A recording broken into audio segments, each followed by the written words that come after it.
কেমন লাগছে?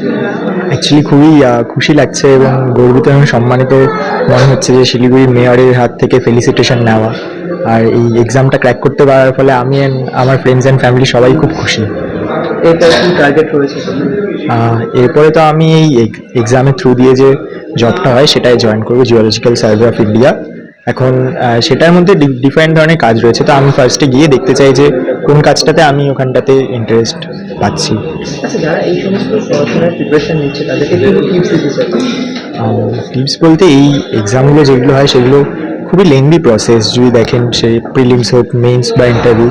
তো এই এক্সামে পুরো বছর ধরে প্রিপারেশন করতে করতে মাঝে মাঝে আমরা ধৈর্য হারিয়ে ফেলি বা মনে হয় যে করতে পারবো না, তো সেটাই কন্ট্রোলে রাখারই পরামর্শ দেবো যে ধৈর্যটা রাখো আর যদি যেখানে ভুল চুকি হচ্ছে সেগুলো দেখে সেগুলো শোধরাতে হবে আমাদেরকে।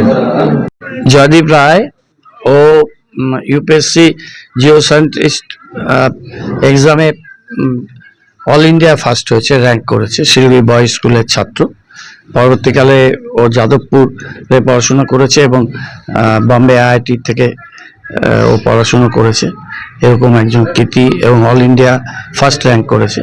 আমরা 42 নম্বর ওয়ার্ডে থাকে, বয়েজের ছাত্র, তাকে আমরা সম্বর্ধনা জানালাম এবং আমরা চাই যে মৌলিক গবেষণার ক্ষেত্রে আমাদের রাজ্য, আমাদের দেশ এবং আন্তর্জাতিক ক্ষেত্রে একটা বড় ছাপ রাখতে পারবে। তাকে অনেক অনেক শুভেচ্ছা। আর সৌভিক সাহা বলে আরেকজন কৃতি ছাত্র 7th হয়েছে একই এক্সামে অল ইন্ডিয়া। একই সাথে ফার্স্ট আর 7th হওয়া এটা খুব বড় ব্যাপার। সৌভিক সাহার সাথে আজকে আমরা যোগাযোগ করতে পারিনি, সুভাষপল্লীতে থাকে, কিন্তু যোগাযোগ করে তাকেও আমরা